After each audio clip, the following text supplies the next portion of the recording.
in magic. But a few times in my life, I've seen things I can't explain. And I've come to believe it's not so much what you believe.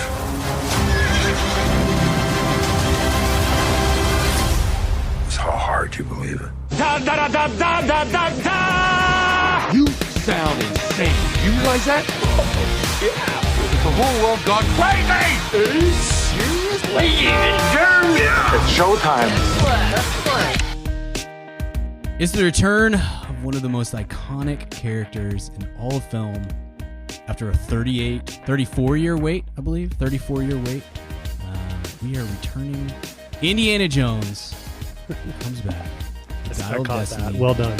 The fourth installment of this beloved series of films. Some people have been calling this the fifth one. I assume that's just like a typo or something. Yeah, or... I think maybe that's because of that syndicated show in the 90s. Oh, okay. Young Indiana Jones. Yeah, I think they consider okay. that. It's canon. Sense. It's canon. There is one episode that Harrison Ford's in, so maybe that's the deal. But gotta be. Couldn't be anything else. Couldn't be anything else. Yeah. He hasn't donned the fedora and grabbed the whip since 1989, at least in film. Well, at least not on screen, yeah. Right, gotcha. Exactly. So it's Indiana Jones and the Dial of Destiny, Harrison Ford. James Mangold stepping into the big shoes of Steven Spielberg on this one. And I'm excited to talk to you guys about it. So I'm your host, Brian Gill. If there's one thing Harrison Ford does well, it's crash land a plane. But if there are two things that he does well, it's don that hat and whip. You know what I mean? Yeah, that's right. That's right. It's a match made in heaven. That's what we're talking about this week. I'm Brian Gill, joined as always by my co-host, Richard Barton. And Kid Garrison, fellas, I missed you last week, and then we're recording this week late. So I've been getting feel weird. I haven't talked to you guys. Did you get to see Asteroid City yet, Brian? I did. I loved it. Awesome. I loved it. I haven't listened to the episode yet. As you guys know, the only episodes I will ever listen to are the ones that I'm not involved in. And you still didn't listen. I still haven't listened, but I will. I'll get to it eventually. What did you give it the grade? What was the grade for both of you? We said it was solid A. It's right. Yeah, it's right there in the Mount Rushmore +1 of Anderson movies. We would say real quick before we get into Indiana Jones, I don't want to derail us, but we did say, and I'm curious on your thoughts on this, and I'm serious. The one thing we thought was out of place actually was Tom Hanks. Not that he was bad, it just felt off more than the rest. So I'm curious on your quick 20-second take on that. Yeah. I think that was my favorite Tom Hanks performance in a long time. I really liked it. It's not that he's bad in the movie. It's just something about it was different. Like it felt something like about like some people fit so well in the Wes Carell Anderson folded movie. in perfectly. Yeah. Jeffrey Wright, right? It's like not even a thought. He just felt like, this is kind of totally understand what you guys are saying, and for whatever reason, I liked that more. Cool. Like I said that to Lindsay when we were coming out of the movie. I was like, he did not fit seamlessly the way that typically you get with every other actor and character in an Anderson movie, but for some reason that made it jump off the screen a little bit. I thought it was a great performance from him. Cool. But yeah, I loved it. I had a great time with it, and that might be his warmest movie. Like it had.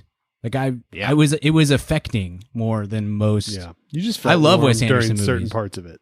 Yeah, right, exactly.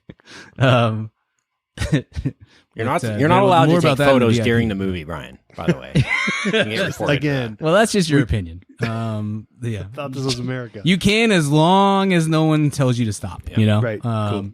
Yeah, that's the way. Don't ask, don't tell. Got it. You're talking about Steve Carell. Thank you, because we love Steve Carell. Yes, I enjoyed Asteroid City quite a bit. So thanks for carrying on without me last week, boys. I'm gonna miss not next week, but the week after too. So that's a real bummer. I was here for The Flash, but I'll miss Asteroid City and Mission Impossible. So super sucks. I got to schedule my camps and vacations a little better next time around. Let's talk Indiana Jones. Richard and I did a throwback episode on the original trilogy with our good buddy Batman Shane a couple of weeks ago, and we talked about Raiders, we talked about Temple, we talked about Last Crusade. Kent, we've never talked. You and I, we'll ignore Richard for a moment. We even talked Crystal Skull, by the way. Oh, what's that? I don't. The vodka brand from Dan Aykroyd. Oh, okay. There we go. Yeah. So I bring that up a lot. I have a sponsorship deal with them, so I just continue. I vaguely remember that on the podcast. I don't think I've ever talked to you about Indiana Jones. What kind of a place does this series hold in your movie heart? And what's a little bit of give us a taste of the background on Indiana Jones for you. This series, this character of Indiana Jones fits right in there among the most influential movies of my lifetime. I mean, top 4. One of the first movies I ever remember seeing was Temple of Doom. Actually, was the first one I saw. Sure. And I vividly remember that guy pulling that heart out and that thing catching on fire and my mind just melting. I don't know how old I was, 5. I still remember it, where I was when I saw it. And it just was like, wow, this is incredible. And then obviously had my parents rent or saw Raiders of the Lost Ark, which had the big boulder scene. I was like, oh my gosh, this is the most amazing thing. And then like when you like Star Wars and Indiana Jones and you find out, like, I don't know, a few years later in your childhood, it's like, those were made by the same guys and what? And you can't believe it. Sure. I just owe so much to that time in Lucas and Spielberg's career on what I like and stuff like that. So what an incredible character that is. Just so inventive. I don't know if the listener knows the background of the origin of the character, but Spielberg wanted to make a Bond movie. And this is kind of right around after Jaws. And I think 1941 had flopped. And he's like, you know what? I want to do something like easy, Bond movie, right? And Lucas is like, I got something better for you. I had this character who's an archaeologist. He goes and searches for antiquities. And I think Spielberg was like, say no more. I'm in, right? Yeah. And the original casting was Tom Selleck, but he couldn't do it because of Magnum PI. And I'm always wondering if this would be as successful with Tom Selleck. I think so. But Harrison Ford brings, obviously, the Harrison Fordness to it. It's just so incredible that he has those 2 iconic characters to his name from that time. But what an awesome series. I love any series where you can use the old map with the red line montage and it doesn't feel out of place. Like, I love a movie that can feel like a movie. And these have just such a commitment to the realism, the authenticity.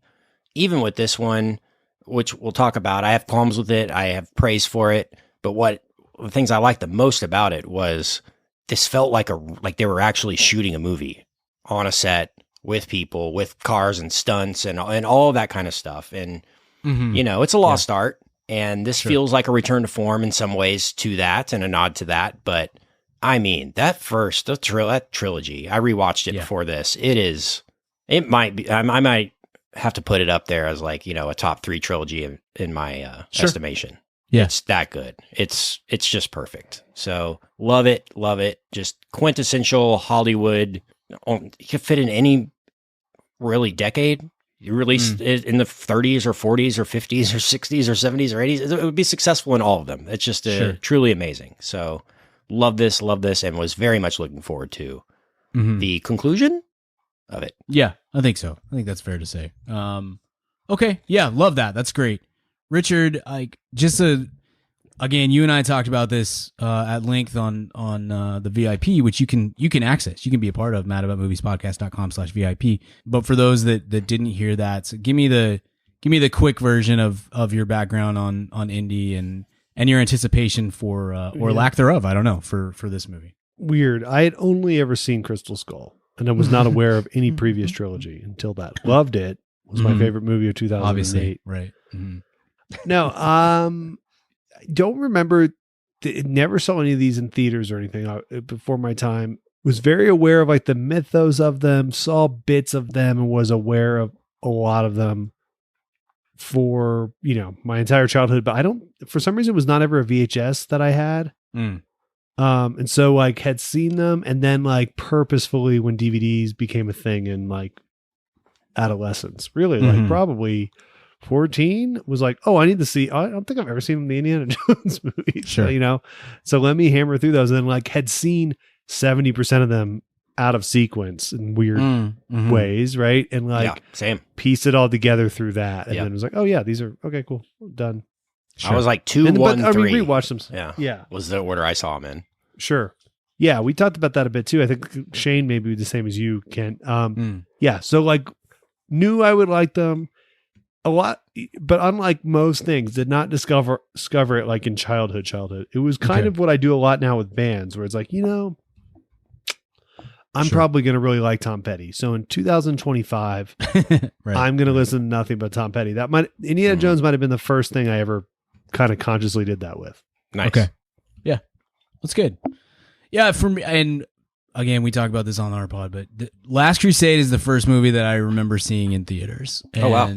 So that was like a huge deal for me that my parents took me to see this movie. I remember at least vaguely where the theater was and being there. And then within a month, I saw Batman. My dad took me to see Batman. So that was a huge time in my life at 6 years old is seeing this movie or seeing Last Crusade and then Batman. I definitely saw Raiders last because Temple of Doom was on TBS or TNT or one of those all the time. Maybe that's how I saw it. I don't even know. I just remember seeing that heart come out of Yeah. The dinner scene is the one that really creeped me out more than anything. Like when he cuts open the snake and there's all the baby snakes and when the heart the monkey sets on brains fire and all as the that. guy goes into the hardcore. fire, I was like, what is happening? What's happening? Yeah.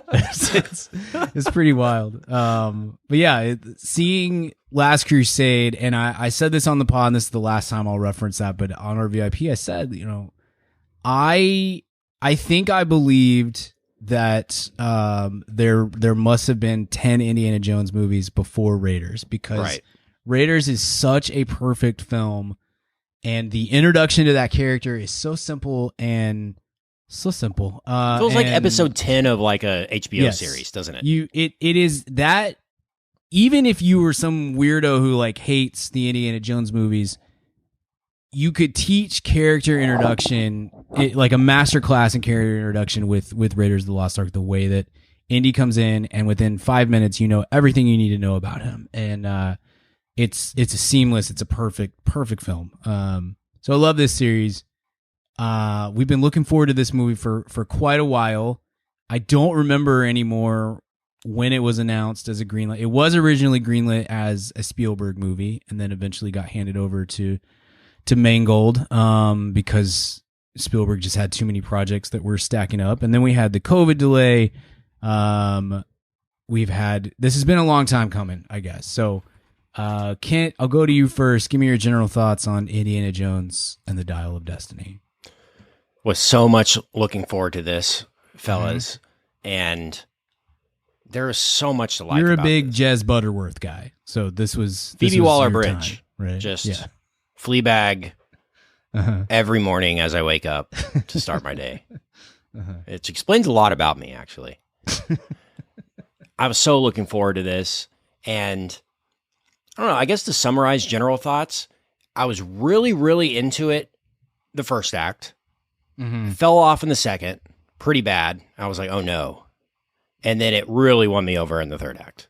Sure. So Okay.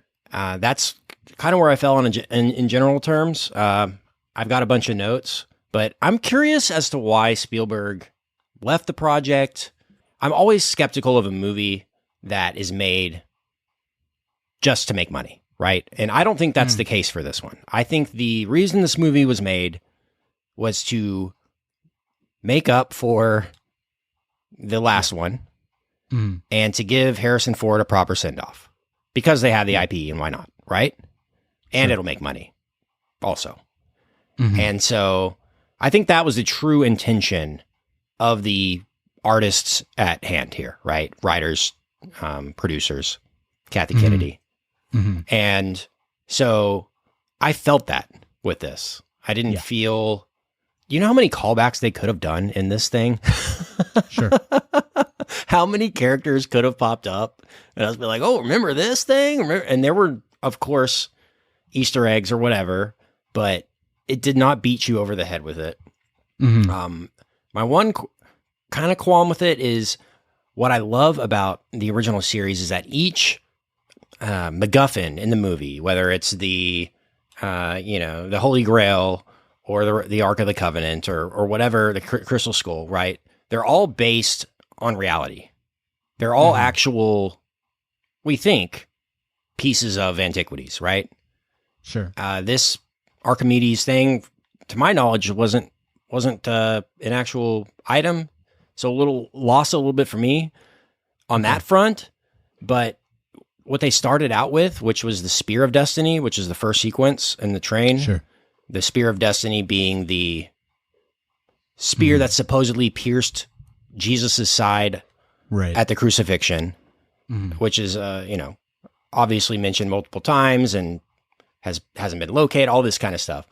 I was like, man, I don't know, maybe I would have been in more on that. I don't know why they had to do time travel, but I kind of did at the end, and I was in on it. So Yeah. it was like the execution was really good, but like I don't know if the intention was the best. And Sure.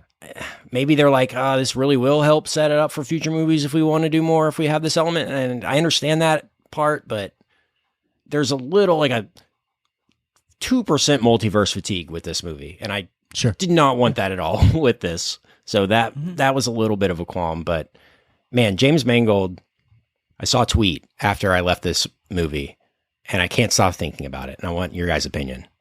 It said, James Mangold doesn't have a fun bone in his body. And I was thinking about that. I was like, is that true? Because would this have been a more fun movie with Spielberg at the helm? Same script. Because I think like in the inherent energy of Spielberg's direction, it's fun. The jokes land, right? Everything, the physical gags work.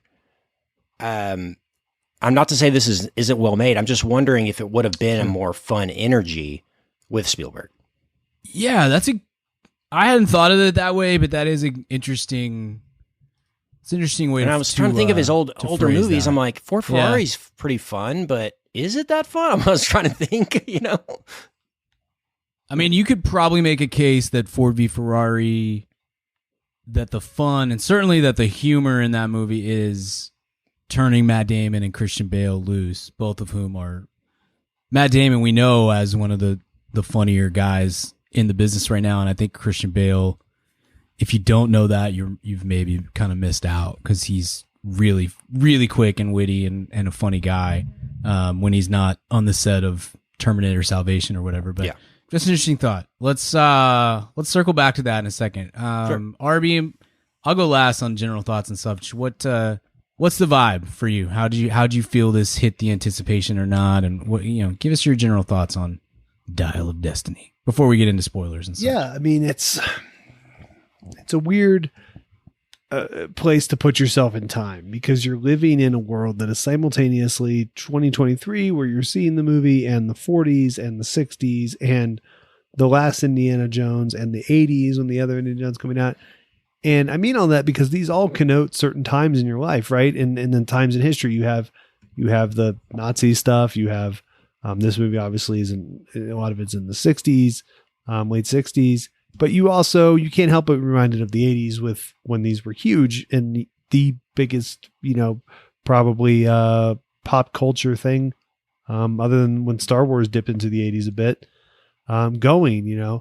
you think of when they tried to do this 15 years ago or whenever that was, So it's like, it's a weird, I don't mean to be, I'm not trying to go like, I know this isn't Joe Rogan's on the next episode, on the Pirates episode. I'm not trying to get too trippy with it, but it was this odd in my brain, this odd experience of time and where I am watching this.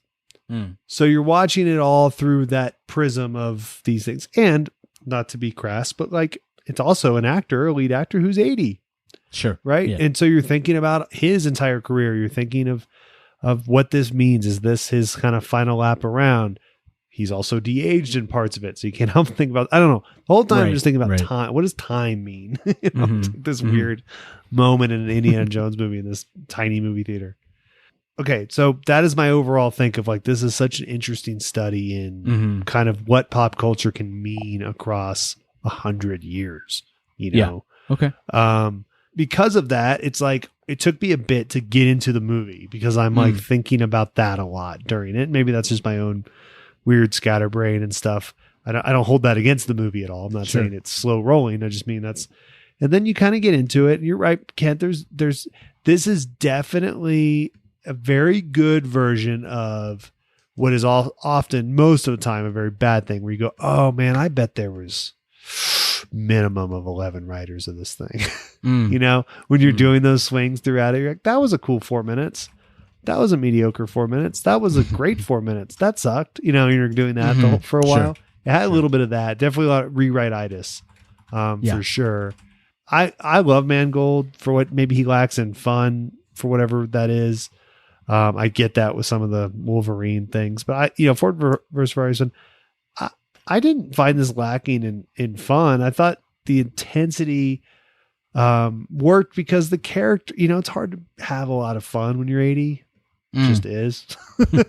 For me, I mean, I get that. It's like he's not going to be as swaggery or swashbuckling, at that. That's no one's fault. So, but you're right. There's things with the script that are less fun. You have the death off screen and things like that, which we can talk about. But yeah, I actually found it pretty tonally right for the actor, the character, all of that. It ended up coming out of it really kind of digging it, even though there were, if you were to add them together, 30 minutes of time in there that were probably not great, nothing Crystal Scully, but like, this is fine. But then the stuff that worked for me really worked. And I ended up going, oh, I don't want any more of these.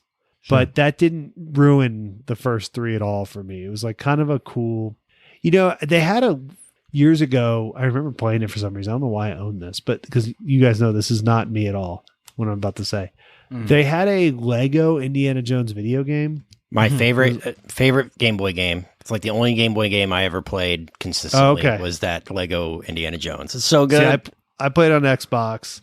Oh, nice. And for whatever reason, and it's definitely, I mean, it takes you to the plot of the movies, but it has some kind of like almost side things to it. Sure. And this felt with that. It was like, okay, cool. This is a good annex of this world. It doesn't ruin the first 3. Whereas I think the fourth one does, with just, we've talked about it, like, the aliens being involved and things. It kind of ruins the logic of the universe in some ways, which is the biggest, not that it's a bad movie. It is, but that's not what people I think are offended by about it. It's that it's like, it changes the algebra of what Indiana Jones is.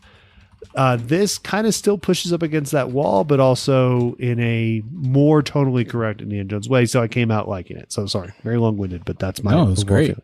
There's a lot of really good stuff. Yeah. I'm with you guys. I really dug the first act. The second act dragged, and it kind of. I don't know that I got necessarily overly worried because we started strong enough to where it felt like, as long as this just isn't just a complete disaster down the stretch, I'm gonna be fine with it. I'm gonna come out feeling like, all right, we closed that chapter and it was cool, and I loved seeing him on screen and again in that role, and that's great. But the second act definitely has some dips, and I think just kind of gets a little bit muddled. And to your point, Richard, it definitely felt like this thing's been rewritten so many times that like we got to get this scene in here, or more like, hey, I looked at your screen at the script you sent me. I did not like anything in this act, but hey, it was cool when we were on a boat in the ocean. So let's keep that, and let's add in this, and let's make sure, all this kind of stuff. It just was a little bit muddled, and I think that I like Phoebe Waller-Bridge. I ultimately liked her character. Her character in the second act was kind of a little bit difficult. The dialogue in the second act is what killed me. It wasn't the plotting or anything. It was like, man, they're really struggling to come up with I agree some with that. some funny one-liners and all that. All the stuff you want a second act to carry the momentum. It did not for me on a scripting standpoint. For sure. I can see that. But the third act I loved, and I thought it closed it very well. Just not just with the character, it closed the movie and the series well, I guess is what I'm trying to say. And Richard, I think you're right too, that something that I was impressed with was that to me at least, they kind of found the right chord on showing Indiana Jones to be a very old person at this point without it becoming like a Clint Eastwood, like I think of like Trouble with the Curve. It opens with him talking to his junk because he can't pee, and just grunting all the time and stuff. And I've opened the podcast like that a few times. Yeah, it's true. Who among us, But I thought it did Richard, a good job. 36, dude.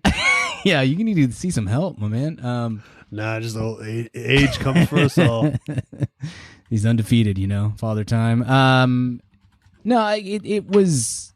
I think it struck the right balance, at least for me, on showing that this is an old person at this point and an old character, but without it just being like a constant. We get it, you're old, and that was something that I was nervous about coming in. So to avoid that, I thought was pretty great to let that character have like some grief and some guilt and some kind of retrospective, and thinking back on his life. That's not part of any of these movies really up to this point, but it fits here and it's right, I think, for an 80-year-old adventurer to be facing his mortality and whatnot. So I quite liked that, but yeah, the end worked for me so much better than I was a little nervous, Kent, as you mentioned, when you see where it's going. Yeah. You're like, yeah, oh, when no. it becomes clear we're going to go back in time. Yeah. I was very nervous at that point. I was like, oh guys, please land this plane, as it were. Cause that makes me, good thing Harrison Ford wasn't driving it. Exactly. It's like he knew. Yeah, but I think overall it kind of there's moments that kind of walk the line of, as it were. Sorry, I didn't mean that mangled. But as heyo, got him, Yahtzee. The unintentional Yahtzee, those are rare. But I think it walked up to that line at points of we're kind of going over, we're jumping the shark, we're going a little too far with this, but ultimately brought it back. And then I think that the close. It's pretty great, actually. So it sold me on a movie that I really enjoyed and was going to probably was likely to really enjoy regardless. Went from, hey, I'm having a good time with this, and this is a fitting end to this character that I really like, and this series that I really like. From that to actually, I really liked this. I really loved where we ended up with this thing, and really that's probably all you can ask for at this point. There wasn't a world where this was going to be Last Crusade or Raiders of the Lost Ark or whatever, because we're talking about two of the greatest movies of the decade, if not all time. And so that's a standard that was very, very unlikely to be met, So for it to do what it did and come out strong, I feel like at the end, I'm satisfied with that, and I'm happy with where we ended up. I think probably you should just say, hey, spoilers from here on out, just in case they come up in conversation. Kent, you said you got a bunch of notes. I'm gonna go to you, man. What comes out? What do you want to talk about here? First thing I want to ask you guys about was the de-aging. What'd you guys think of it? Thought it was about as good as it gets right now. This still isn't perfect technology. Yeah, we're still. It looked CGI incredible. Of 1999 of it. Yeah, for sure. I thought it looked incredible when he was not talking. When he started talking, that's when I feel like you can start to see the difference, and that this isn't, this is CGI. Question for you. Did that have to do with the voice? Because it didn't seem like they changed the voice at all. It feels like they should have maybe pitched it up like 0.01 semitones or whatever, just to kind of match the younger sounding voice. It sounded like it was just he did ADR and that was it. Or he acted on set and that was it, and they replaced the face and didn't do anything else. Yeah. Maybe that could have helped. Have you know that kind of in the digital video world, the rule is always like your video can look like crap as long as it sounds good, Sure. Because people can get over bad sound if they can have bad visuals if they have good sound to go with it. But if your video looks great but sounds like crap, it's going to change people's perception way more than the opposite. So maybe that was why it didn't sell me as hard as I expected it to, was because of the voice. Maybe it's like a subconscious thing there.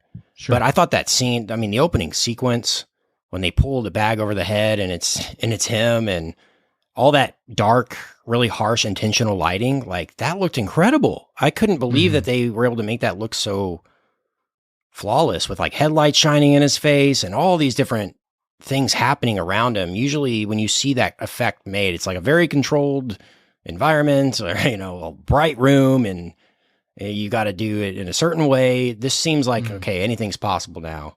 And the reason they were able to do it with Harrison Ford the way they did was because Lucasfilm has a huge archive of footage of him from Star Wars and Indiana Jones and all this stuff they didn't use in those movies, all the Nice auditions, you know, and so they just go through and digitally scan all of that stuff in as high as resolution as possible. And pretty much they have every lighting scenario already covered, and the computer does the rest of the work, right? It's an incredible thing now, but it opens up that huge question of like, would you rather this been a whole movie of young Indiana Jones again, right? Like, just do it like Raiders of the Lost Ark, part 2, or like the next day kind of a thing. That would have been interesting. I don't know. This does give him a send off in a proper way, but like it opens the question up of like, okay, once you have the audio source, right? And once you have the video data, all you kind of need is a guy that has the body shape, and you can kind of do anything, you know, living or past, you know, as long as you have the data to do it. So I'm sure it's, you know, we're just beginning to open up Pandora's box of what is possible with this deep fake technology, where don't be surprised if you see a Heath Ledger movie come out and he's in it, you know, or something like that, because they have the data to do it. And that is scary. Yeah. Yeah. I think that there's still, I don't know if you have any thoughts on this, Richard, but it's still an uncanny valley thing to me. Like it doesn't, I'm like an Instagram filter.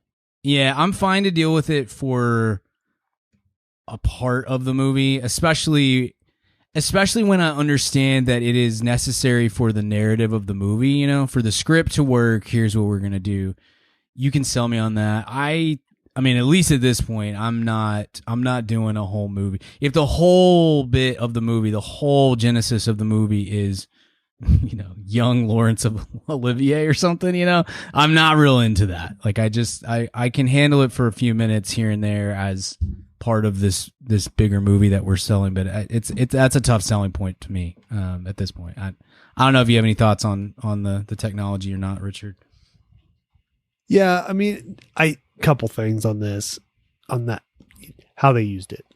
I'm not a huge fan of it in general, but I do like, one, the amount they used it was at least, I mean, maybe a little less would have been fine, but it wasn't egregious, but I also like they led with it.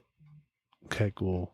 Boom, boom, boom. We got this. Okay, cool. And that way you don't have to like as much going back and forth where you have that juxtaposition really obviously. It's like, cool, we're going to do this for 11 minutes and then we're back in, you know, the 60s and he's old. I don't know. I like that more. Sure. It's a good way to do it. But yeah, it's still not there yet to me. Next thing I had here, I was trying really hard to ignore the fact that like I've seen the Mythbusters where they debunk the Archimedes death ray like multiple times, and it's a big part of this movie. Like he's teaching it in class and goes and sees it in the, you know, at the end of the movie, and so I was like, okay, like I don't know, could you have thought of something else that maybe like we don't all know is BS? That would be preferred. And I was wondering, like, what's going to make Indiana Jones go back to his old ways? Like, what's going to be the spur, right? That makes him put the hat back on again, right? And in the movie, Phoebe Waller-Bridge says, "Why should I go? So I can get famous and you can have one last ride." Mm-hmm. And then I was waiting for like a punchline the other way. And it never happened. So I think that's why he's like, one last ride.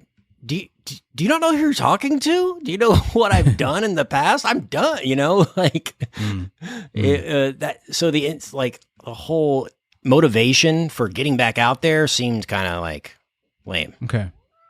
I thought it was going to be much more like he finds out something about Marion or Short Round or something, you know, Yeah. and it's like, oh, now I have to go save somebody that I care about, or I have to go my father or something, you know. It's kind of. I think I actually like this better because they didn't do a big nostalgia moment thing. of him putting the hat back on. He's really, against his will, gets thrown into the mix here, you know, because it's, all right, I'll help you find this. I'll give you the dial because I know where it is, and, you know, I'll hand that off to you. But then before he can really decide whether he's in or out on an adventure, they're getting attacked in the library, and then he's, you know, racing a horse during the middle of the parade, which I thought was a pretty cool scene. And you're kind of in it at that point, and he doesn't really have a choice to get in or out. So I dug that. That is true. Yeah, and it's only. I also thought the other way we could end up going was that he would just feel like overly protective of his goddaughter or whatever, and he is. But again, it was a place where I felt like it kind of struck the right chord of he is protective of this girl, but he's almost like he's just mad at her half the time, you know, and just kind of I don't know if ashamed is the right word, but just kind of giving her crap for her life choices and whatnot. So they didn't hit that too hard either, which I felt like was the right note. It just gives you these moments where he feels some guilt about this, but then also he's dealing with the guilt of the death of his son, and so he kind of touches into it a bit here and there, but it's not a major part of the. It's not like melodrama, you know, through the course of the movie, and I thought that I liked that too. So, yeah, I kind of dig the reason for him. It's not even a reason. The way that he gets drawn into all this, I thought it worked. It worked for me, at least. What did you think of them not having a romantic lead opposite Indy in this one? Because that seems to be something that really carries energy in the first three. They have this palpable like romanticism to them, almost like this Hitchcockian romance aspect. And this one didn't have that. And they're like, okay, we need him to be with two people, and one of them needs to be a kid. They got that right? I wondered like how much a difference would have made if there had been like this, I don't know, kind of budding relationship along the lines. Because I mean, Marion was important to him, but like Kate Capshaw's in the next movie, right? Or the movie, I guess, prequel movie, right? And so it's not like that's the only woman in his life that we know he had, I don't know, feelings for or whatever. But that was just a noticeable difference from the first few, was the lack of like a true romantic lead opposite that. That's just a trope that I thought these movies did well. To me, that was just an example of like, hey, this guy, we have to change the character because he's very old. Like, this is an old guy who, and he's still, not that, I mean, Harrison Ford is still a great looking guy. But I think that it brings it, when we get to the end and we have this moment with her, I would rather have that moment and not have him romantically engaged with somebody than the other way around.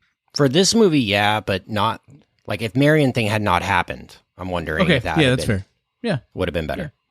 Yeah, it's always a little convoluted with his kind of personal romantic allegiances, you know, which is one thing I think that Crystal Skull kind of does in a humorous way. Because of the surprise of that executed terribly. But yeah, I mean, there's but yeah, it's always kind of movie to movie, and then they have to kind of cobble together this.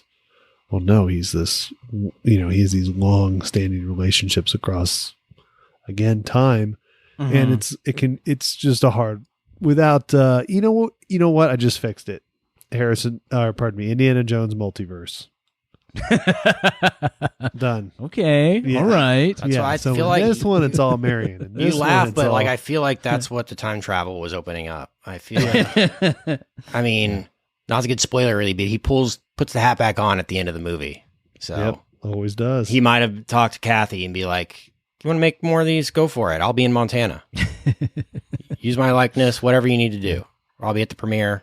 I'll promote it. Whatever you I don't need. think Kath, after this opening, I don't think Miss Kennedy's going to be making those decisions. much longer. Yeah, It'd be Kathy. tough. Yeah, I would say this is that box office. There's a lot of studios that are going to be learning some lessons. I hope from this. Why do you from this think? summer, 'cause it's Why do been you think rough. that is?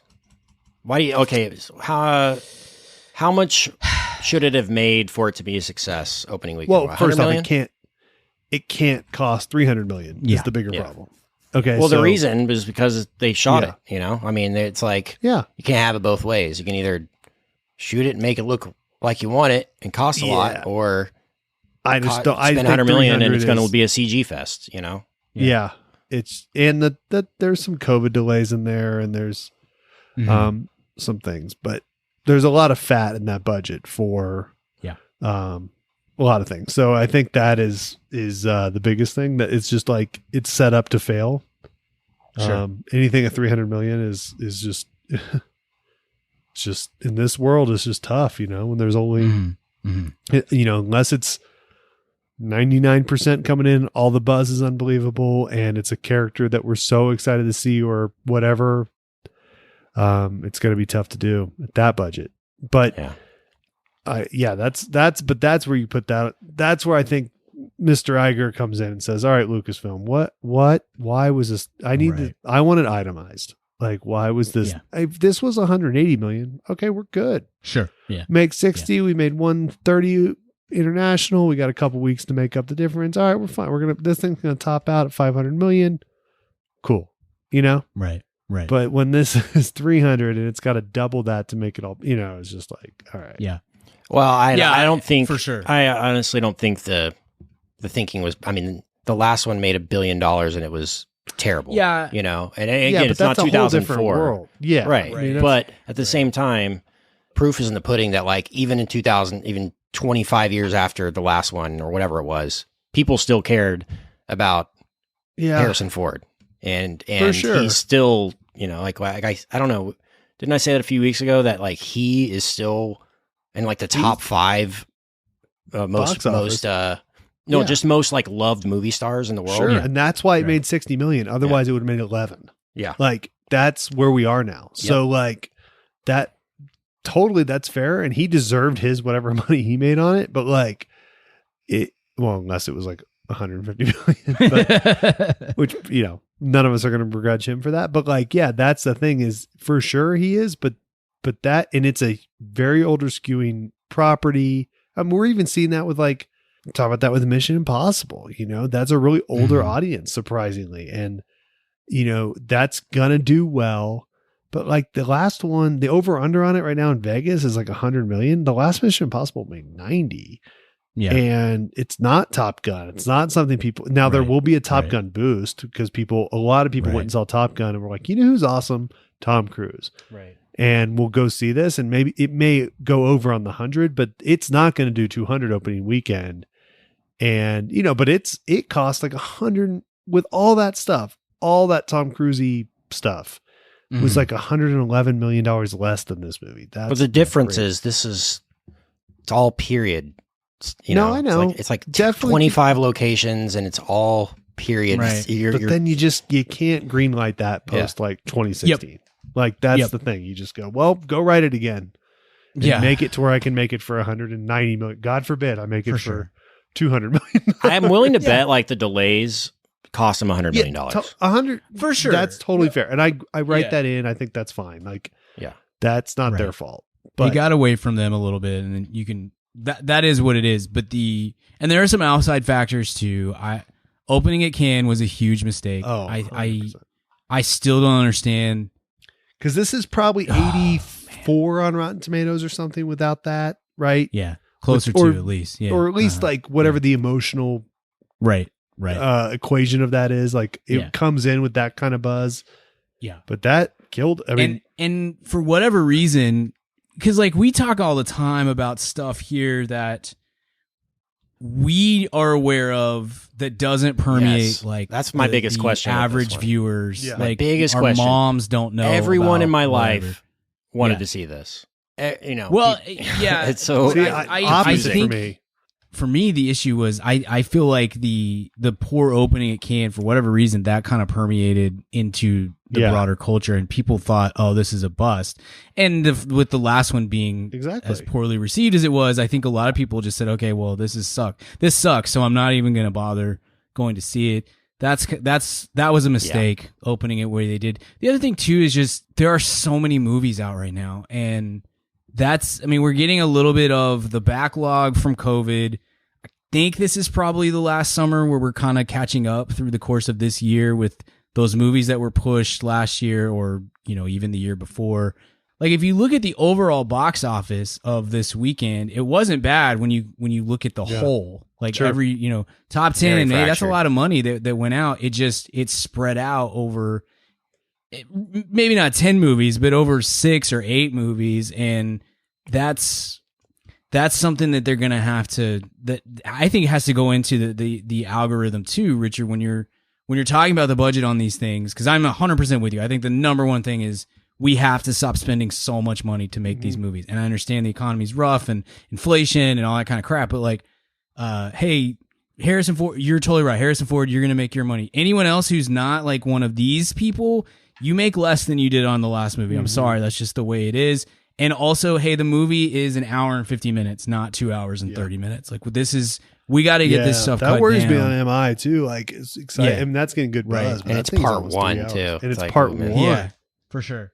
But yeah, this has got to be part of the math for sure. Is to look at it and say, how many weeks is this gonna crush at the box office? Is it 1 week? Is it 2 weeks? Is it 3 weeks? Because there's so many movies coming out every weekend right now, and so I think they're just it's like a little bit of cannibalism going on amongst all of these, and obviously like studios competing. That's that goes back to the invention of film, but it's been kind of a stacked summer, and I think that's definitely hurt each of these movies like overall draw. Walt Disney has 3 movies out right now. For sure. There. Yeah, and they got Haunted Mansion coming in a couple weeks. And so, Barbie and Oppenheimer, we joked about it a million times about how neither one of them moved off of that weekend. That does not happen most of the time. It's just that I think this year is so jammed with movies that have been delayed. Very smartly both, they made a meme of it. Have kind of made it a thing. Like, this is, go see these together. It's the ultimate movie weekend, blah, blah, blah. Right. Which is, I think, very smart on both parts. I'm so I think Barbie's going to kill. Yeah. I think that's a movie that everyone in my life is talking to me about, like everyone. You don't have a lot of friends with like young daughters, do you? Because my nieces and my nieces are crushed that they might not be able to see it because of the because they're rating. PG-13. Sure. Yeah. Because it is hard to explain that to a kid. Like, it is. That is not it's a Barbie it's movie not for even adults. the same as like Batman. You'll when understand I was a kid. someday. It's completely different. It's yeah. What? Like, it's not, hey, the Teenage Mutant Ninja Turtles are going to say damn a few times in this movie, and we got to talk about that with our kid. This is fully not. It's not what you think it is at all. It is not for for it's kids. a satirical look on like consumer culture, right? Right. And if there's anything 6-year-olds understand, it's satire. So, I know. That might be poor, but I just every adult I know is so excited for that. Oppenheimer is that thing of like, it could make 40 million and be like, oh my god, this flopped, or make 190. Yeah. Right. Yeah. Like I think it all depends on the buzz. I lean more towards 40 than 190. I don't think it's gonna like totally crush. It'll probably be somewhere in the middle, but like it is like it's one of those that one feels like if it debuts at Rotten Tomatoes like over 85%, it's gonna make a ton. That's the but thing. If it's like hovering on 60, it's like, oh no, it'll probably make 50 million. Totally.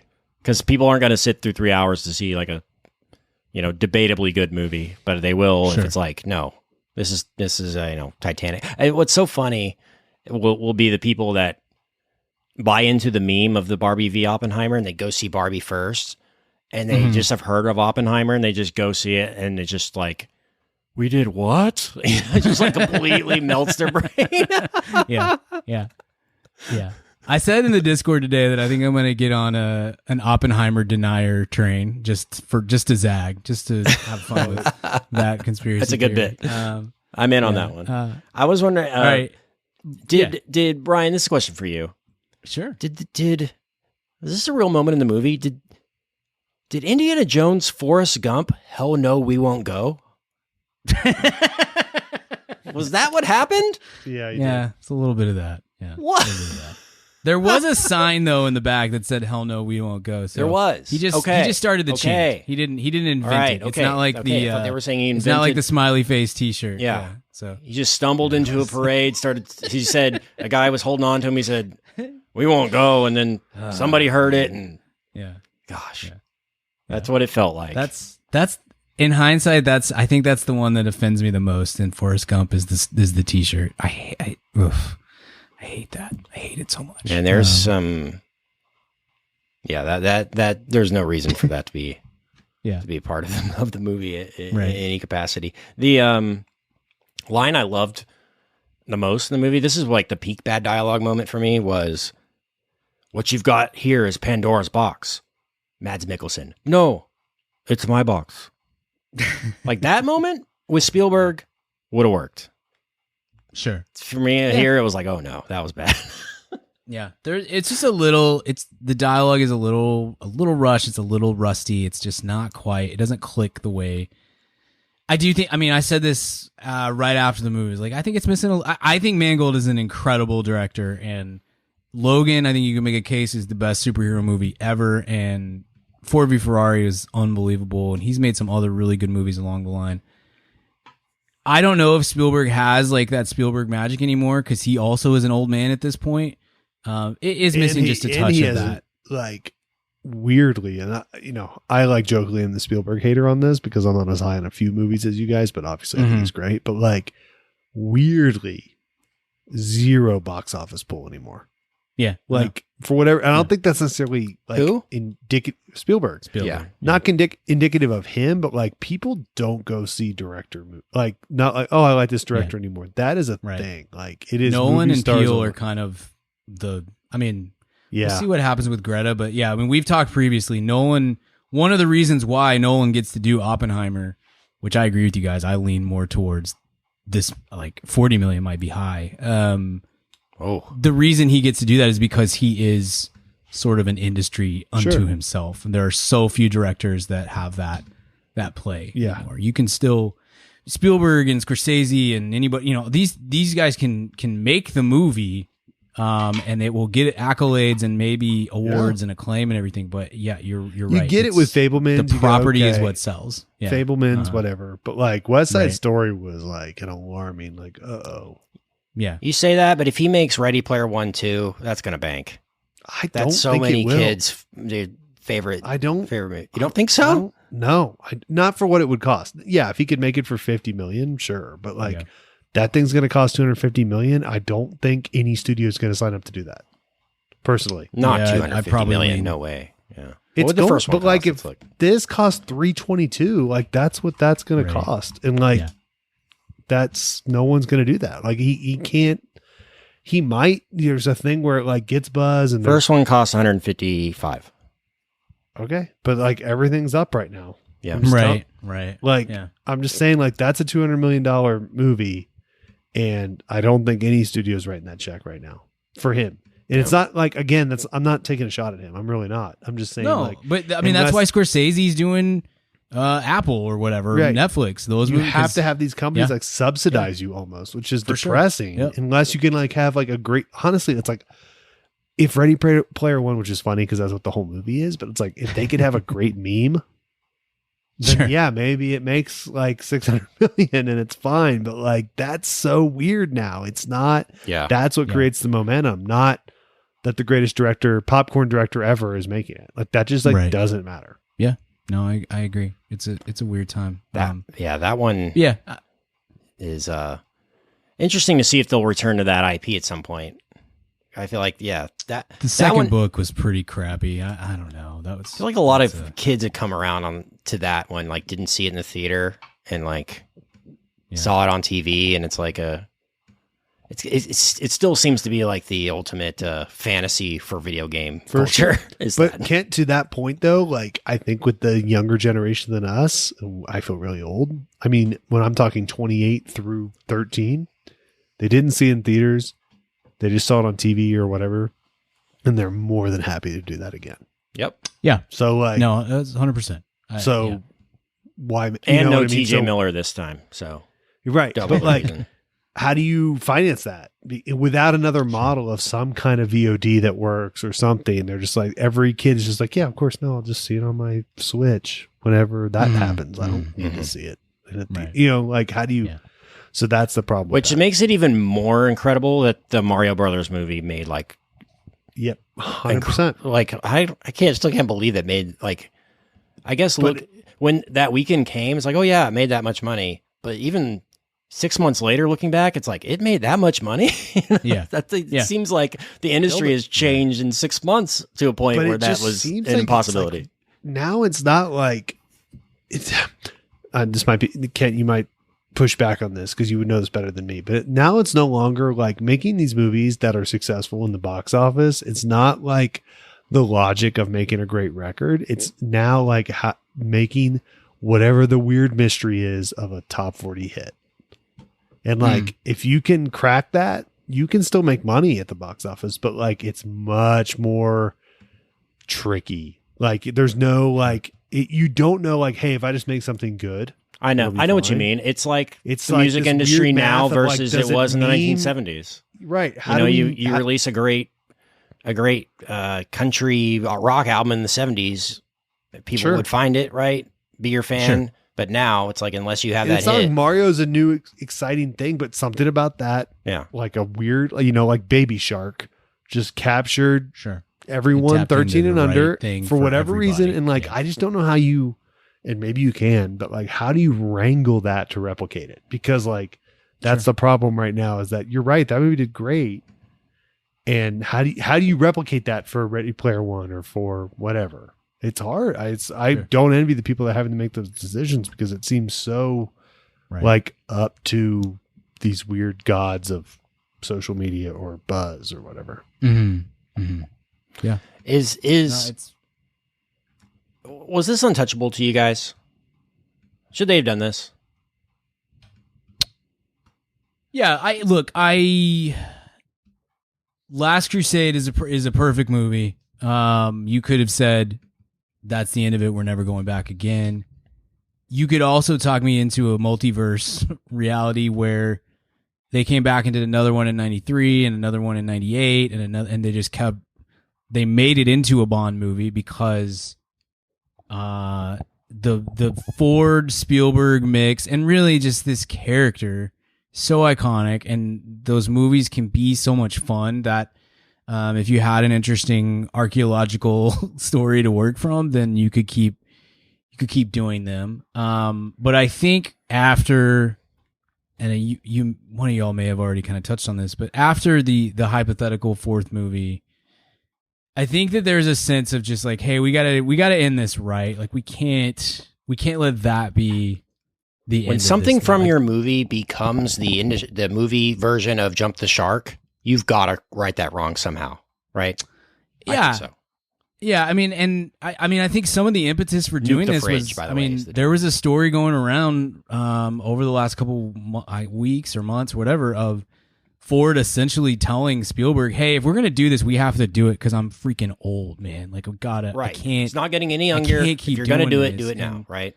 So I think that, and I think you've seen that too with, like I know Richard and we talked a little bit on the throwback episode about like kind of grumpy old man Harrison Ford, and you know your mileage may vary on how much or how little you like that bit. I think that this press tour really showed that. I think this is the thing he cares the most about of all of Yeah. his movies and his characters. And He has the whatnot. most And I pride in think this. Yeah. I think it really meant something to him to try to go out on a high, and obviously the Crystal Skull was not that, and so Brian, I think that's a great point, and I think he was really queued up to do that in even a bigger way, and it's a bummer that it's the writer's strike right now. yeah, it's totally Because true. it's just Yeah, like, 100%. I okay, didn't even cool, think about it's that. like But you're he's right. doing Yeah, podcasts and stuff, but like, Oh, and yeah. obviously the these media talk tour shows would've and been things awesome. have Yeah. diminishing audiences or That's whatever, so but it's true. still, he is a movie star. If he goes on to stuff, even, if he does carpool karaoke or whatever, Right. that does that get it from 60 to 90? And that's like a big difference. Did you on an see opening weekend, maybe? the interview Yeah, clip could of be. him? It was like the end of the interview at the junket. With, I think it was Entertainment Weekly. And she was like, all right, thank you for your time. And he was like, all right, I guess the only thing left to do now is talk about our dogs. What kind of dog do you have? Yeah, And he was like yeah, yeah. asking, he was like, oh my God, it's so cute. It was like the most He's the wholesome thing I've best, ever man. seen a celebrity do. Yeah. It was so genuine. It was like, okay, now that the cameras are off, let me see your dog. It was like, oh, what a freaking American He's the trick. best. Oh, that's so, I didn't even think about him not being on like Kimmel or anything like that. Yeah, Man, that exactly. is There's that's so stuff- true. And that's a big And that's a big thing for like movie middle star-driven America stuff. Yeah. to like know this movie's coming out. Like my mom will watch The Tonight Show every night, right? Or whatever it is. And Yeah. that's She like could the watch biggest, Harrison Ford that's play one of the that biggest truth game. reminders. Yeah. In like the regular society of, hey, this thing's coming out and you should go see it. Right. With the, I guess with the older generation who's not as Yeah. hashtag And that's- online as we are. But that's like the key audience for Yes, Indiana Jones. Not trying to be a exactly. That's bummer, the but, target like, audience for this. Right. For sure. That's such a good point. So Yeah. That's great. I didn't thought about that at all. Yeah. Yep. Oh, If only did he had you- been able to. If only he could have done Hot Ones. Oh, he can do it. They don't have writers, I Not- think. Yeah, no, I know. Man, that would be pretty great. I think Sean Evans does it all. So maybe he's standing by his. That's his his, by friends the in way. the That's my WGA. vote when Fallon flames out. Oh, That's Sean who I Evans, think. sign me up, dude. Yeah. Sean Evans, but it's just Hot Ones every night. Oh, 5 nights a yeah, week. just do hot ones the variety show and have a Yeah, it's musical the guest. Tonight Yeah. Show. And he just slowly wants to kill himself because he's on Guest 2, the second lead on a Gossip Girl remake, and he's just having to hammer like a ghost pepper. That is the one bit I thought would die like 4 years ago, and it's still gotten going stronger. strong. And you know Yeah. why? Is because of the guests they get. It's like, Yeah, it's just they book great. yeah, it's like, okay, yeah, I'll watch Pedro Pascal do this. It's like the timing of when they get the people is It's always the perfect. amount of business to give those people to make it not a podcast. Yeah, Right. It's like you don't want to give them too much to do. you're gonna be 'cause there. then no one's You're gonna be there for talking. 25 minutes. Yeah, it's Right. like, And I heard him. He was actually on Pardon My Take of all things a couple weeks ago, and he said the key to their show, and he was like, it was a total accident. It reminds me of something we would have lucked into on a grander scale. He's like, we were broke, and all we could have when we started it, because it was a food blog or whatever. And he's like, so we had a black background and 2 cameras. It's just like a black curtain and a table. And he's like, because of that, I can go to every Ritz-Carlton in the U.S. and shoot an episode. and shoot an episode there. I just hang up a black curtain and put it, sit at a table and eat wings, and it looks like we're in a studio. And he's like, I can go to these people. And he's That like, is- total luck. God, It that's was not a awesome. purposeful choice. It was literally just That's because we awesome. had $30 for the set. That's the way to. But- That's how you get anybody. Yeah, just Yeah. like, we'll come to He's you. like, what Just are let the- us know when you're doing your Yeah, junket. he's like, I just get an airline ticket. He's like, I have a bag with a black curtain in it and Yep. hot sauces, and I can just. Oh my gosh, dude! You're at That is the, best. Chateau Marmont. Done. I'll be there in 20 minutes. Like, let's do it. And like, That's genius. So Yeah. funny. That's like the best version of a makeshift like Yeah. DIY talk show I've ever seen. Totally. And a complex. I always is the assumed. studio I behind always it, but- assumed. I mean, I was stupid. I watch a million of those. I always assumed they came to him, but no, he goes to them. Yeah, Which is I think for a hilarious. time they probably did. Yeah. But you mentioned this, Brian. The old angry Harrison Ford was this Indiana Jones to you stoic, heroic, or fumbling, bumbling? Because first 3 Indiana Jones definitely stoic, heroic, but once Indiana Jones did the old celery trick, I was like, oh, he's fumbling, bumbling. Yeah, It was funny. I had a moment, and I don't remember the exact moment in this movie, but there was a point where he's kind of getting outclassed by whatever's happening, and he is a little stumbling, fumbling, bumbling. And there was a 1 second my brain said, "What are we doing here? Like this is Indiana freaking Jones. Like, Yeah. we gotta get." And then the other part, and then immediately the other side of my brain said, "He's 80. He's 80, and he's not a superhero, and it's okay." Yeah. Not only is it okay, I think actually I'm pro him not having all the physical answers to this thing. Like, I mean, really, this comes down to him having the intelligent answer, like the brain to like figure out, oh, the Archimedes it didn't work. We're not going. Who back has chewing gum? Then we're going. Yeah, exactly. It was a little MacGrubery. I was like, do you have a minor in chemistry also? But I dug that. I had a moment of this is not my Indiana Jones, and then immediately I was like, right, because he's 80, and like when I sit up from my desk after we're done recording, like my hip is going to pop, and I'm gonna creak, and it's like I'm halfway to that. So he's not a superhero, so I dig that. Is there a version of this movie where he's not in any stunts and Indiana Jones is just like the professor? Would that work?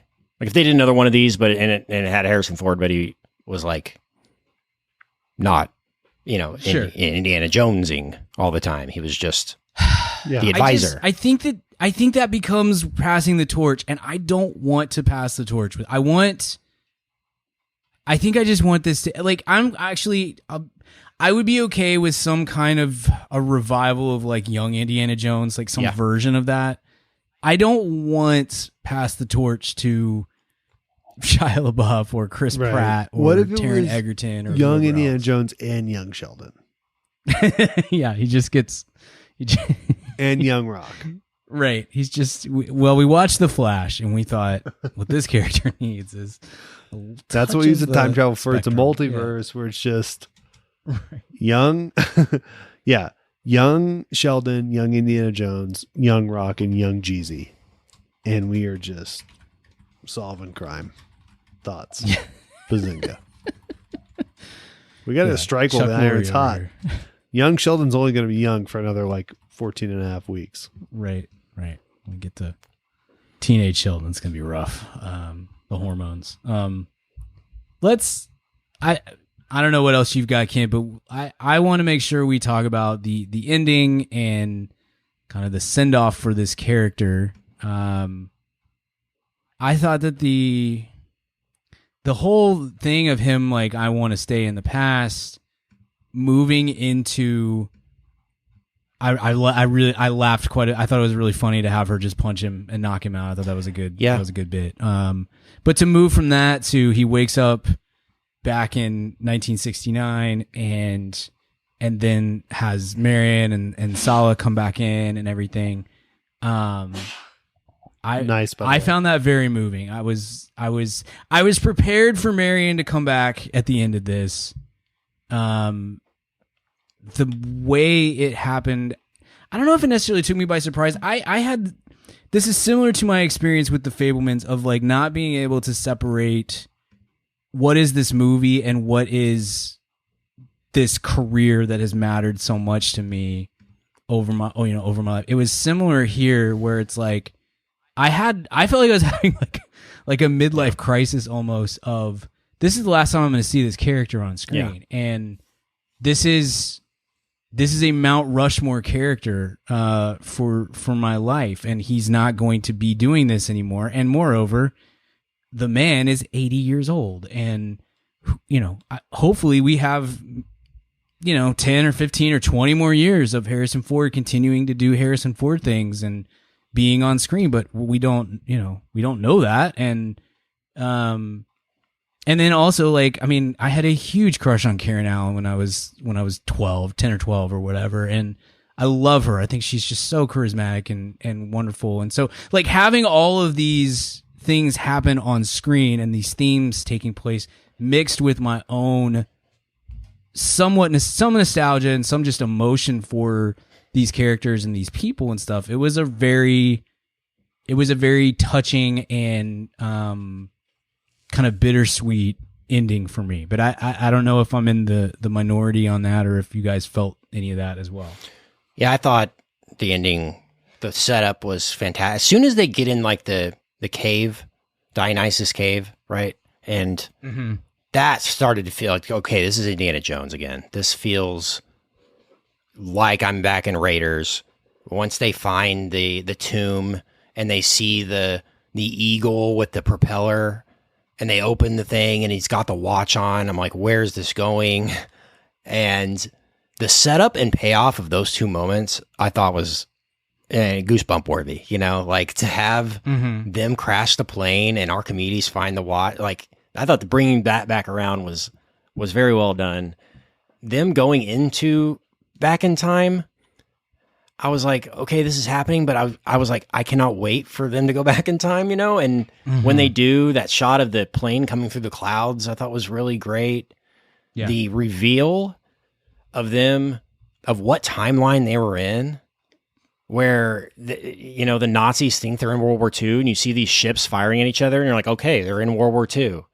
And then it cuts back to Indy's reveal of this is ancient Rome was so good. Great. And It was really and then cool. that huge wide swooping shot of ancient Rome war, and you're like, oh my God, we are in it. Like you feel like you went back in time. And that was just like, oh man, that was so good. I didn't think, like, if you told me that on paper, like beforehand, oh, they're going to go back to ancient Rome, I'm like, there's no way in hell I will like that. Yes. But Same. the way they did it, I was like, Yeah. dude, this is awesome. This somehow works. And I thought Yeah, I was that was thinking great. the exact same thing. I think if you would have shown me this pitch, I don't think I would have been in on it. I think I'm like, guys, I don't know about going back in time, y'all. Like maybe we need to find something. We got to different. cast Rachel McAdams. But it worked. Yeah, it worked really well for me. Yeah. She is in. Okay, now we're talking. She actually was one of the Roman soldiers. Yeah. I had to get it on her resume. She just showed up on set. They threw an outfit on her so she could put it on her IMDb. Right. Yeah. Yeah, I thought that was all great. And then Indy's emotion of like, I've studied my whole life about this and now I'm witnessing it. I want to be here. There was a moment where I was like, oh, he might stay.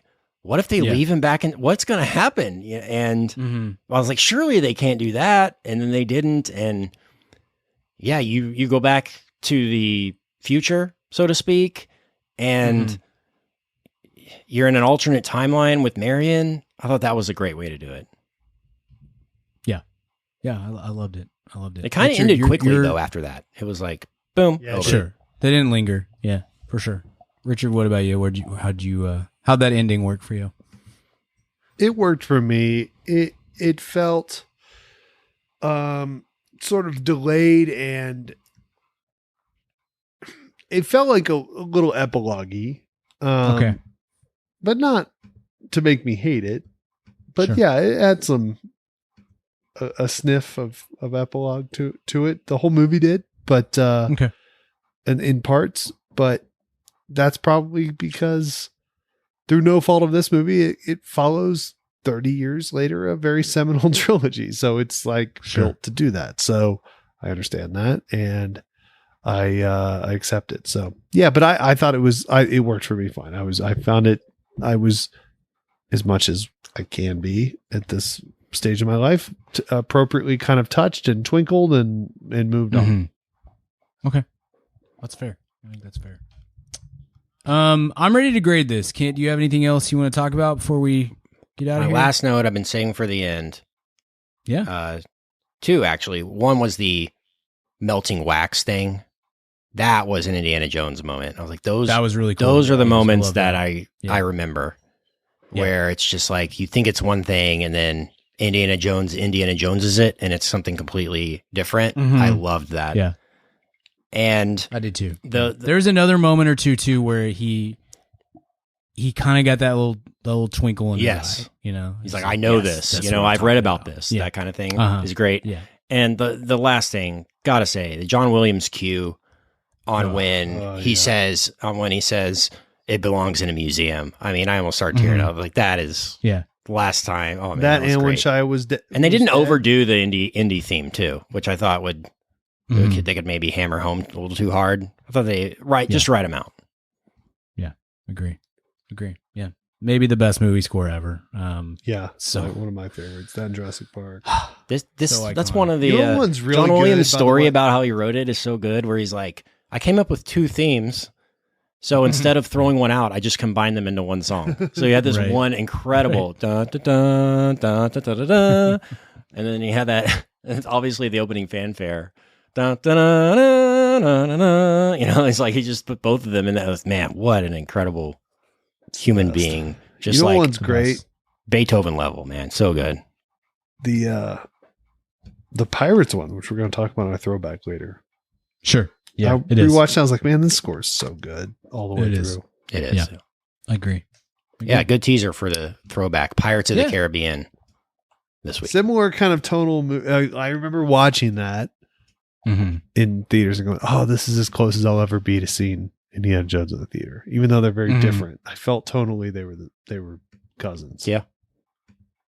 Yeah, it's good. All right, let's grade this thing. Richard, going to you first. Man, this is the honest to God. I will be sincere here for a moment. One of the harder grades I've ever had to come up with in the going on 11 years of doing this. And we will obviously retire in 58 years. I'm going to give this right down the middle a solid B. Okay.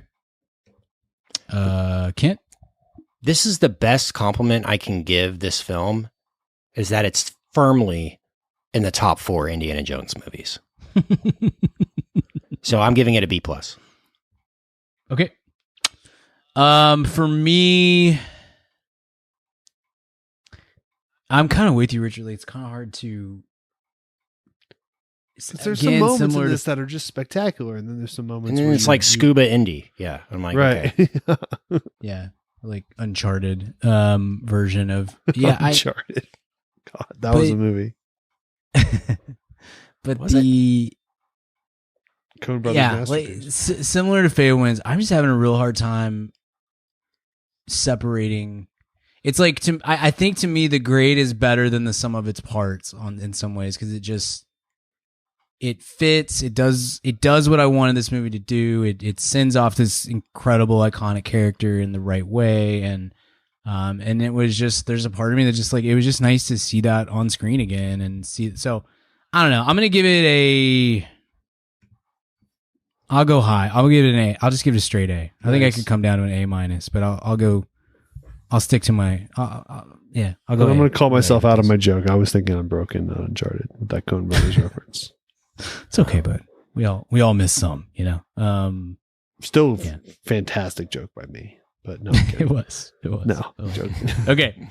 All right. That's good. So this is Indiana Jones and the Dial of Destiny. We will see.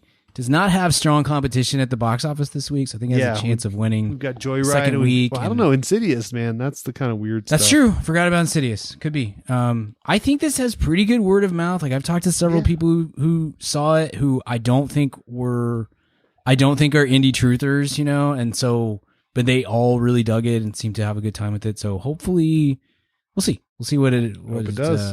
It deserves to do better than it did. Yeah. Because it's dead after that. Because then it's once Mission Impossible hits, it's going to make like Oppenheimer, 2 million of it's weekend if that. It's over. So. It's over at that point. So we'll see. Do you want to make a podcast? Spotify's got a platform that lets you make one super easily, then distribute it everywhere, and even earn money all in one place for free. It's called Spotify for Podcasters, and here's how it works. Spotify for Podcasters lets you record and edit podcasts right from your phone or computer, so no matter what your setup's like, you can start creating today. Then, you can distribute your podcast to Spotify and everywhere else podcasts are heard. And video podcasts are also available on Spotify. With Spotify for Podcasters, you can earn money in a variety of ways, including ads and podcast subscriptions. Best of all, it's totally free with no catch. Ever since we started using Spotify for Podcasters on Mad About Movies, it's made it super easy to get our show posted and out to all of the Man Fam. We highly recommend you give it a try. Download the Spotify for Podcasters app or go to spotify.com/podcasters to get started. All right. Before we get out of here, let's do a quick weekly recommend. Weekly recommends. Richard, what's your weekly Guys. recommend, my friend? I'm going to recommend a show I've recommended before, but just wrapped, and it's like the last season that probably matters. So if you haven't watched it live, actually, you know what? This is tough. I might change it. I was going to recommend. I'll do a dual recommend. I was going to say this season of Top Chef was great, but I finished The Bear. Ooh. So we'll go all cooking. We'll just talk cooking. We'll go Top Chef for real, The Bear for fictional. I mean, have you finished season 2 yet, Brian? Haven't started the bear yet. Probably. I won't spoil. I bet I will this weekend. It's There- all binge, right? Like it's all out. Yeah, it's all out. Have Okay. you seen anything like any? Do you know No. any cameos or anything? There was something that popped up in my feed, and I was so on it of like nope, and I got through it before I really Okay, like good. put it in my brain of who it was. So Okay. far I've avoided it, but I told Lindsay my weekly recommend is going to be another TV show we ended up watching before the bear, but I told her as we were starting Nathan, for what you? we watched, I was like we have to No? watch Still the no? bear soon because I do not want this to get spoiled for me. Okay, yeah, there's a cameo in there for like a whole episode that is going to up Okay. you're in my alley. That is Awesome. like couldn't be better. So enjoy. Awesome. Sweet. See episode Can't wait. 6 or 7, I can't remember, but somewhere in there. Okay. Awesome. Okay. Like that. Good. Yeah, Good. but the Top Chef season, Padma's leaving. Brian and I are mourning. It's a tough and- one for us. Yeah. And it's a tough one for us, but we'll see. She's so good. She's such a good host, and she's maybe the hottest woman ever. Yeah, it's a real. just unbelievable. The only person that's as hot as her is Tom Colicchio. So at least we still have that. That's true. That's true. Yeah, that's true. Yeah, good recommends. I've got maybe 4 episodes left of Top Chef. I got bogged down. So when- did we. We started late. That's why. I mean, I think that thing ended about a month ago, but I'm just Yeah, we just I know. finished it this week. So I know who won because it Oh. was too long to avoid that Yeah. spoiler. But he's Yeah, a it was good. freak, dude. he is. He's the best I've incredible. ever seen on there. I think. He's I'll only spoil the sex of that person, but Yeah, he might be my favorite contestant. Yeah. ever. He's unbelievable. Yeah. yeah, Okay. sure. Good recommends. I like that, Richard. Kent, what's your weekly recommend, my friend? I'm going to recommend a documentary that I watched on YouTube. So it should be easily accessible to the listener. I remembered this story It the was other on day. Don Jr.'s page. It's called Loose Change. Go look it up. This is one that I remembered this story from like 10 years ago. I'm like, whatever happened to that? And I remembered somebody buying the movie rights, and and obviously the movie hasn't come out about it. I was like, what was that story? So I looked for a documentary on it. Do you guys remember the Barefoot Bandit? Like Kind the of, yeah. New Hampshire. Or Maine? It was northwest, actually, like Washington. Okay. Uh, Okay. up Canada way. They like broke into all the cabins and Yes. stuff. Yes. Okay. Yeah, I do. So this documentary is called "The Legend of the Barefoot Bandit: A Teenage Fugitive on the Run." I can't believe this is not a movie. I mean, this would be the perfect Steven Spielberg Catch Me If You Can style. I don't know. It's an incredible story. It's got all the elements you want: the emotion, the obviously the thrills, and this documentary is really well done. Though it's got a lot of animation, and the animation is really well done in it to kind of tell the story. So definitely check out this documentary if you want to know more about the story. But I just can't believe it. Apparently 20th Century Fox bought the rights to the book in 2012. So there's a chance that it's sitting in Disney's IP and they have no idea. So I don't know. I think this movie, you get the right like young star in the lead. Mhm. This, I'm telling you, Mhm. could be like best picture. Ezra Miller, maybe like an Level. Ezra Miller type. Yeah. Mhm. Yeah. Exactly. Okay. But this would have been like the perfect Shia 2011 like, Nice. movie. Okay. My gosh. You guys check this out. Legend of the Barefoot Bandit. Sweet. You'll like it. True crime, Sweet. all that kind of stuff. I read a book a few years ago called The Strange. I just looked up The Stranger in the Woods. It's that's what I was thinking of at first. He's either New Hampshire or Maine, but it's the same kind of thing. So it wasn't a kid. It was like a dude who kind of, I want to say he kind of busted out on the stock market and was like, all right, I'm done. Mhm. And just moved into the woods and basically lived off of breaking into people's cabins and stuff Yeah. during the winter, and was there became like kind of a local legend, and eventually got caught and I think put in for sort of jail. But was an interesting read. So cool. I like that. I'll check that out. Yeah. It's like the Frank my Abagnale story yeah. for real. Okay. 'Cause Yeah. Apparently yeah, that I'm guy in. was full of crap. Let's make it happen. We found Sounds out. awesome. Sounds awesome. I remember a little bit about the story. It's crazy. Okay. I'm going to recommend a TV show series that's on Netflix. It's called Muscles and Mayhem, an unauthorized story of American gladiators. Yeah. Is that cool? Look, I'm sure it's total bullcrap because it is all from. I need that nostalgia hit right now, dude. I need that serotonin. Yeah, dude. It's Man, I remember staying up I so loved late it to though. I watch mean, it that. was most of those Netflix sports documentaries are so poorly. Sure. They so badly want to be 30 for 30, and they're just, it's like there's no concept of is what this person's saying, is it true or not? You know, they just kind of run with everything. But this one felt like it was relatively safe on that front. But it's Nitro and Laser and Ice and Storm and Zap and a few others. What a crew.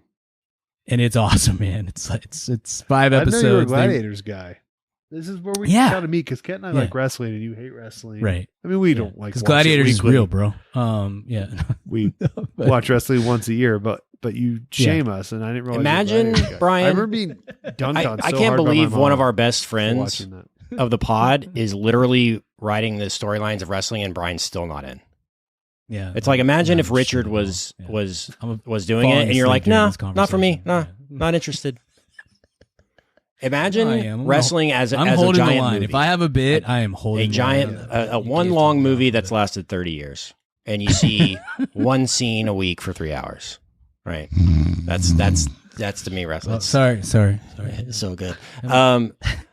That's so funny. They brought back American Gladiators. They have, and it yeah. flopped hard. Like Arnold did. hosted it, I It did. think. And I can't remember. It was gone before I even like. tuned yes, into it was. It was like canceled before anyone even knew it came back. And I saw so much nostalgia going around for this series and stuff. Like, they should bring back American Gladiators. Like, they did, and no one cared. Yeah, And It The was Rock tried to terrible. do this Yeah. too with like some.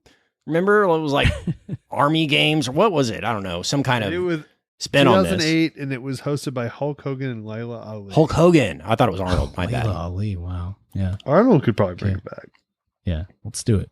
Good. We're in the middle of a little turn towards an Arnold song. My favorite thing in dodgeball is yeah. Blade, Laser, and Blazer. I thought we're taken straight from American Gladiators.